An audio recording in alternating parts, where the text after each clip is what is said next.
이번엔 무단 인용 의혹이 불거졌습니다. 더불어민주당 여당의 싱크탱크 민주연구원에서 이제 보고서를 하나 만든 게 논란이 됐죠. 이 한인 갈등 사태가 내년 4월 총선에 민주당에 긍정적인 영향을 줄 겁니다. 이렇게 기술된 보고서가 민주연구원으로 하여금 작성이 돼서 민주당 의원 전원에게 이메일로 발송된 것과 관련해서 논란이 일었습니다. 그렇죠?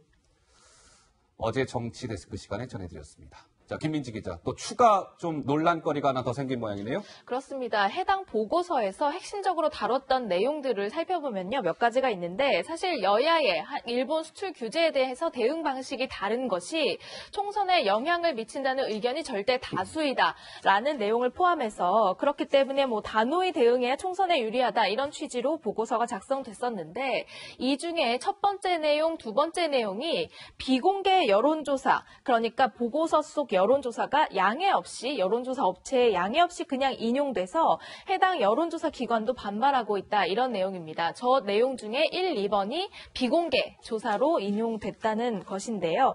그러니까 이제 여기 보고서 내용 자체도 문제지만 보고서에서 사용됐던 여론조사 내용도 업체에 양해 없이 인용됐다는 점이 새롭게 밝혀진 내용입니다. 네, 알겠습니다. 김민지 기자 설명대로 지금 화면에 보여지고 있는 대외주의라는 저 민주연구원의 보고서. 이 한일 갈등 사태가 쉽게 말하면 내년 4월 총선에서 민주당에 나쁠 게 없을 것 같습니다. 오히려 이 한일 갈등 사태가 긍정적인 요인으로 작용할 것 같습니다. 그게 주된 내용이었죠. 그런데 저 보고서에 적시된 여론조사가 이제 4개의 그 주요 내용들이 저 보고서에 인용이 됐는데 김민지 기자 설명대로 시청자 여러분들이 지금 읽고 계시는 저 1번, 2번은 KSOI라고요. 한국사회여론연구소에서 비공개로 그냥 자기네들 보관용으로 뒀던 저 1, 2번의 조사 내용이 민주당에 유출이 된 것이고 그것이 민주연구원 보고서에 담겼다는 것이죠. 자, 보고서 작성 자체도 문제가 됐는데 박 의원님. 저 여론조사 기관이 공표하지도 않은 비공개 조사까지도 민주연구원 자료에 담겨서 의원들에게 발송이 됐다? 어떻게 보십니까? 우선 KSOI의 자료를 무단 도용한 것도 이제 부도덕한 일이고요. 지금 일본과의 무역보복 문제가 아주 엄중하게 우리 현실의 발등의 불인데 이 상황에서 핵심이 이겁니다. 야당을 친일 프레임으로 몰고 그것을 계속 끌고 가서 내년 총선까지 가면은 총선에서 이긴다. 그 사실이 이 보고서의 핵심입니다. 예. 그래 보면 지금까지 민주당에서 그리고 문재인 정권에서 야당을 친일로 몰아붙이고 저는 당장 중요한 것이 우리나라 대기업이 일본에서 조달해야 되는 핵심 부품과 장비를 그게 갖고 오는 게 급선무인데 예. 왜 그거에 대한 외교적 노력이라든가 이런 부분들은 도외시하고 예. 계속 강경하게 무슨 의병을 일으킨다는 등 조국 민정수석은 죽창가를 되뇌이고 말이죠. 왜 그런가 했더니 결국 속내가 드러난 겁니다. 아하. 내년 총선에서 이기기 위해서 국익이고 뭐고 그냥 이런 프레임으로 몰고 가자 하는 이런 문제들. 그리고 더군다나 이 보고서가 민주연구원이라는 게 민주당의 싱크탱크 아닙니까? 예. 근데 이런 보고서를 민주당 국회의원 전원에게 이메일로 보낸 거예요. 그러니까 한 목소리를 내라는 얘기입니다. 그래서 이런 것을 참고해서 계속 강경한 대일 자세를 가지고 이 여론전을 일으키면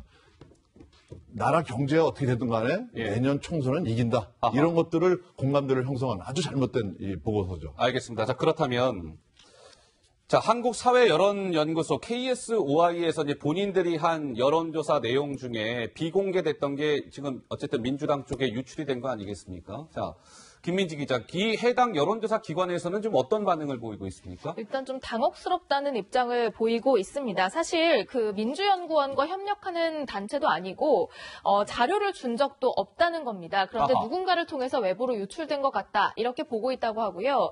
사실 우리가 대기업 재벌도 아닌데 많은 돈을 들여서 한 여론조사가 이렇게 다 오픈이 된, 이렇게 다 공개가 된 상황이 조금 안타깝다 이런 반응을 보이고 있습니다. 예. 자, 이번 보고서 파문과 관련해서 야권에서는 비판의 목소리를 높이고 있습니다. 그 목소리 잠깐 듣고 오실까요?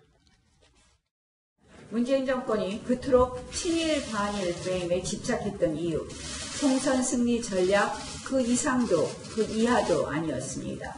민주연구원이 아니라 민중선동연구원입니까? 지금 집권여당 민주당의 행태는 기가 막힐 지경입니다. 이 정권은 총선표 계산만 하고 있으니까 정말 한심하기 짝이 없습니다. 네. 자, 이번 보고서 파문과 관련해서 당연히 민주당은 본인들의 이야기니까 비판할 리가 없고요. 다른 당은 일제히 비판하고 나섰습니다. 한국당은 총선 유불리를 놓고 계산기를 두드리고 있었다. 민주당이. 바른미래당 집권력에 눈먼 민주당이다. 민주평화당 위기 상황을 당략적으로 이용하고 있다. 정의당마저 진심 어린 사죄를 하고 책임지는 자세가 필요하다.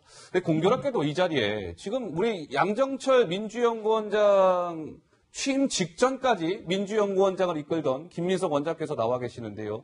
이번 보고서 파문 좀 어떻게 보십니까? 잘못된 거죠. 아하. 네.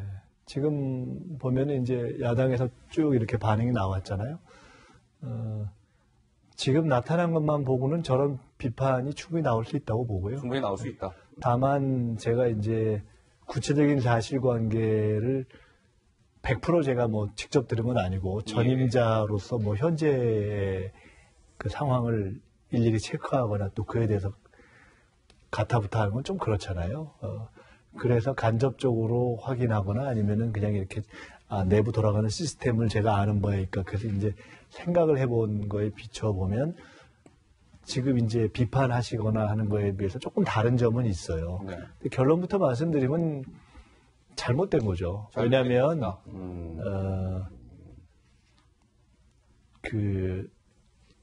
이 정말 국가적인 대사와 관련된 것을 어떤 형태로든지 그것이 여론조사의 형태든 여론조사 분석의 형태든 그걸 표현하면서 표현에 있어서 무슨 총선의 영향이 어떨 것이다 이렇게 하는 그런 관점에서 분석을 한다든가 하는 것이 기본적으로 관점이 좀 잘못됐고 그 다음에 운영이라는 면에서 본다면은 저는 조금 확인을 해봐야 되는데 제가 좀 의아하게 생각하는 거는 통상 저런 보고서가 그렇게 막 다 의원들한테 나눠지고 이런 용도가 잘 아니거든요. 최근에 그렇게 안 했어요.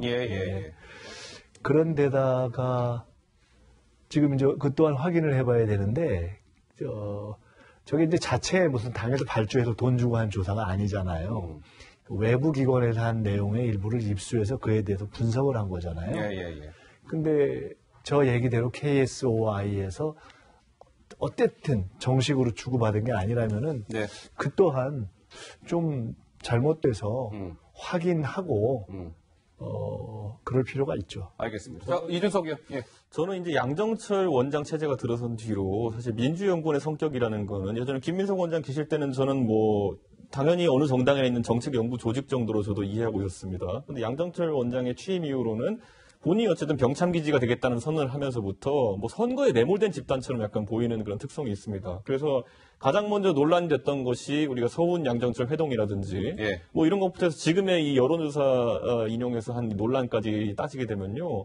양정철 원장이 과연 본인이 앞으로 병참기지 역할을 할 수 있을 것인가에 대해서 이제는 좀 많은 국민들도 또 이제 좀 안타까운 이제 눈총을 보내고 있는 것이 이게 사실 전략을 짠다고 하면은 옛날에 보면은 소화 재산 같은 그런 아주 진짜 병참기지 역할을 하는 병력을 뽑고 이렇게 보내는 역할을 하는 병참지가 될 수도 있고 아니면은 조선시대 때 권신이었던 환명회처럼 모사꾼 이미지가 생길 수도 있는 거거든요. 근데 지금 이미 양정철 원장의 다른 활동도 열심히 하겠지만 언론에 보도된 행보로 보면은 모사를 하는 분에 가까워졌다. 그렇다면 사실 선거라는 건 어쨌든 국가의 어쨌든 대사 중에 하나인데 그걸 과연 모사 역할을 하는 것처럼 보이는 분이 과연 선거를 이끌 수 있겠냐는 것이 사실 민주당 내에서 지적을 될 것으로 보이고 저는 이게 사실 이번에 이 보고서가 아까 김민석 원장님께서 말씀하신 것처럼 모든 의원들에게 보내졌다 하더라도 그것이 언론에 곧바로 몇 시간 만에 유출됐다는 것은 내부적으로 민주당에서도 양정철 원장에 대한 비토가 상당하다라는 것을 보여주는 것이거든요. 그렇기 저는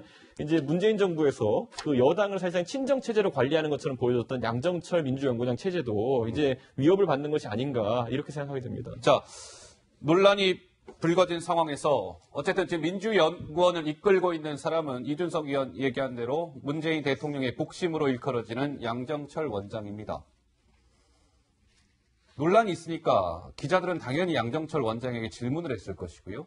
근데 양정철 원장의 답변, 태도와 내용이 조금 또 좀 논란을 빚고 있는 것 같습니다. 왜 그럴까요? 직접 확인해 보시죠. 보고서 관련해가지고 유감 표하셨는데 그 좀 어떤 맥락에서 유감? 별게 다예요. 그 연구원의 입장은 이와 다르다라고 하셨던데 그 연구원 명의로 나온 보고서인데 연구원 입장이랑 좀 차이가 있는 겁니다. 그 맥락 그대로 이해하시면 돼요. 맥락이 잘 이해가 안 돼가지고. 이해를 못하시면 뭐 할 수 없죠. 박 의원님께서 보시기엔 어떻습니까? 좀 기자들이 이게 어떤 맥락인지에 대한 질문을 건네는데 양정철 원장은 이해를 못하면 할 수가 없다, 할 수 없는 것이죠 라고 하면서 더 이상의 설명은 없었습니다. 아주 오만방자한 태도입니다. 예. 왜냐하면 이제 민주연구원이라는 것은 민주당의 어떤 정책이나 선거 전략을 세우는 싱크탱크, 그 다음에 이제 선거 들어가면 여론조사까지 해서 후보를 결정하는 아주 조용하게 이루어지는 일이거든요. 예. 그런데 양정철 원장은 취임하기 전부터 뭐 대통령의 복심이다 하면서 출판 기념회를 전국에 다니면서 했어요. 하하. 그리고 나서 좀 뭐 책 팔아서 수입도 좀 얻었겠죠. 네. 그리고 나서 원장에 취임한 이후에는 뭐 삼성경제연구원, 뭐 현대경제연구원, 또 서울시정연구원 전국을 다니면서 이 연구원들하고 또 MOU를 맺었어요. 네. 그래서 오해를 또 샀단 말이죠. 자치단체하고 이 여당이 정책협의를 하는데 야당에서는 이제 이 사실을 볼 수밖에 없는 것이고 그러고 계속 무슨 아까 저 서훈 국정원장을 만났다거나 해서 정치적인 행보를 하는 거죠. 본인이. 그러더니 또 인재영위까지 한다고 또 그랬어요. 그러니까 양정철 원장의 이 역할이라는 게 무슨 아까 우리 이준석 의원께서 이제 모사라고 이제 얘기를 하셨는데 뭐 이게 올라운드 플레이어가 되겠다는 거예요. 네. 그러니까 이러한 시끄러운 사태가 빚어진 것도 아까 우리 양 원장 얘기가 뭐 유출이 왜 됐느냐 무슨 책임을 지겠느냐 하는데 그냥 이해해라 하는 식으로 이렇게 그냥 오만하게 대하는 것 같습니다. 알겠습니다.